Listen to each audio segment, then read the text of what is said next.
जो emergency fund है ये आपका सेफ्टी नेट है और इसका तैयारी बहुत ज़रूरी है। इमरजेंसी फ़ंड का जो प्राइमरी ऑब्जेक्टिव है कि अगर इमरजेंसी हो तो आप एक्सेस कर पाइए और ये कभी गिरे नहीं। इमरजेंसी फ़ंड बिल्ड करने के लिए ज़रूरी है कि सारे खर्चे जो आप काट सकते हैं उसको काट दीजिए जब या करना बंद कर दीजिए जब तक कि आपका इमरजेंसी फ़ंड बिल्ड नहीं हो जाता है।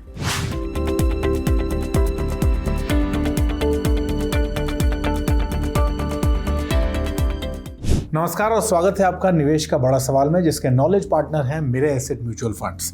अच्छा सोचिए, अगर कल सैलरी ना आए या फिर अचानक आपको 50,000 रुपए का खर्चा आ जाए तो क्या आप तैयार हैं? तो आज का बड़ा सवाल यही कि इमरजेंसी फंड कितना, कैसे और कहाँ। और इस टॉपिक को डिटेल और आसान भाषा में समझने के लिए हमेशा की तरह हमारे साथ हैं वैल्यू रिसर्च के CEO धीरेन्द्र कुमार।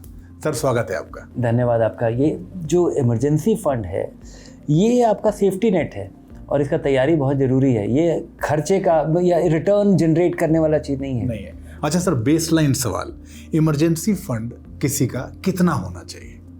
इसका फॉर्मूला बहुत ही आसान है, लेकिन हर व्यक्ति का जो नंबर होगा इमरजेंसी फंड का नंबर वो बिल्कुल ही पर्सनल है। उसके सिचुएशन पे वो डिपेंड करेगा।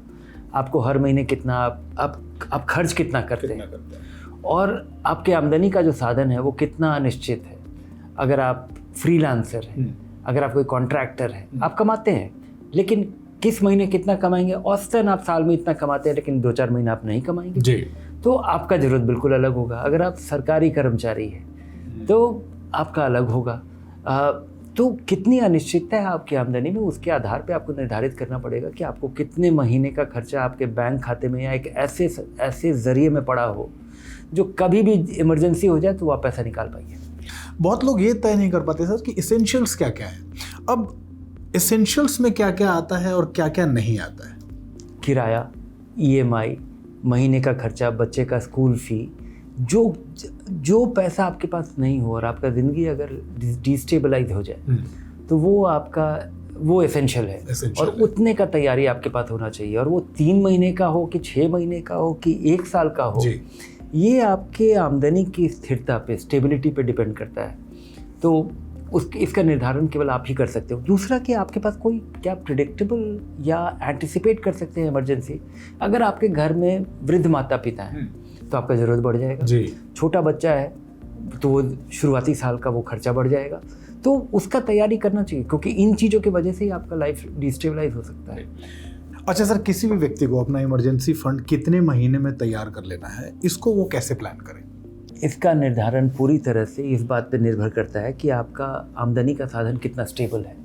अगर आप नौकरी कर रहे हैं और आप अपनी नौकरी के बारे में निश्चिंत हैं, आप अपने काम के बारे में काम के कॉन्टेक्स्ट में अगर आप रिलायबल, डिपेंडेबल और वैल्यूड आदमी है तो 6 महीने का जो आपका घर खर्चा है या जो एसेंशियल खर्चा है उसका इंतज़ाम अगर रहे तो काफ़ी होगा। अगर आप सैलरीड हैं, सिंगल इनकम है और थोड़ा सा भी अगर आपको अनिश्चितता है कि कभी नौकरी जाने की संभावना हो सकती है, आपने कभी देखा है, तो 6 से 12 महीने का इंतज़ाम कर लीजिए। अगर आप सेल्फ एम्प्लॉयड हैं, आपका इनकम वेरिएबल है, तब मुझे लगता है कि आपके पास 1-1.5 साल का आपके एसेंशियल खर्चे का इंतज़ाम होना चाहिए ताकि आप बड़ी निश्चिंतता से अपने काम पे रह सकें और हर तरह के उतार चढ़ाव को विथस्टैंड करने में आप सक्षम हो।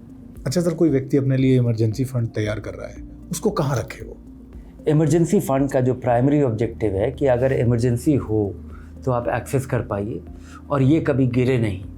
तो यहाँ पे आपको रिटर्न मैक्सिमाइज नहीं करना चाहिए।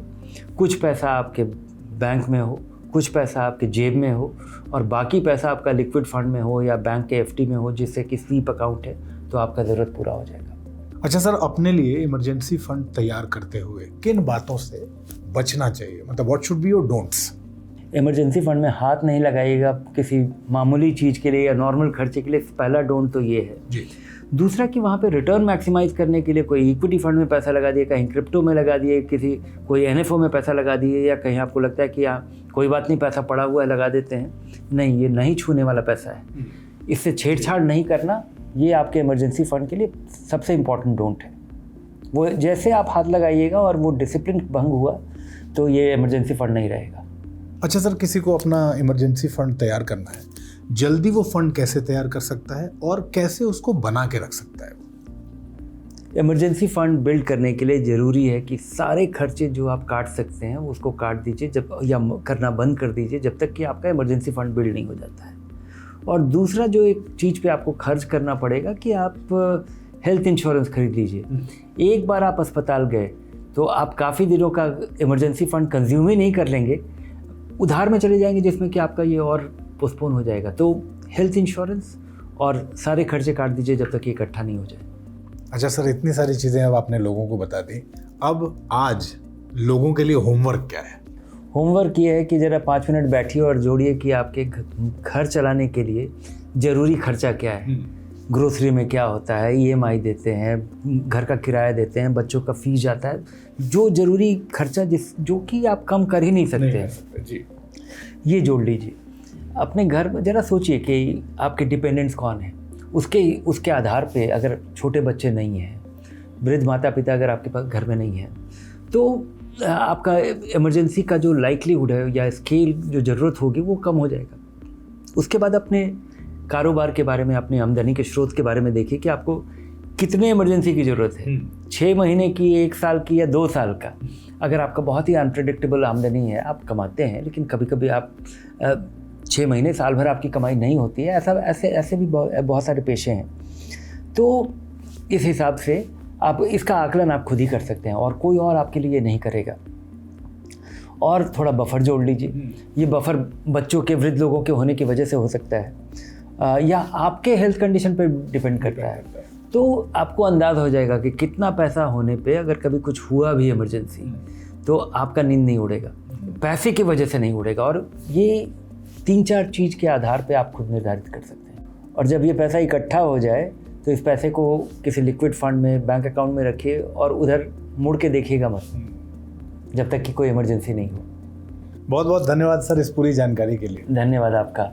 तो आखिर में आप लोगों से यही कहना है कि इस एपिसोड का लिंक अपने दोस्तों, रिश्तेदारों को ज़रूर शेयर कीजिए। अपने निवेश की प्लानिंग से जुड़ा कोई सवाल है तो हमें लिख के ज़रूर भेजिए और अपने प्रश्नों के उत्तर के लिए वैल्यू रिसर्च हिंदी को आज ही सब्सक्राइब कर लीजिए और मेरे एसेट म्यूचुअल फंड के नॉलेज सेंटर को विजिट करना मत भूलिए।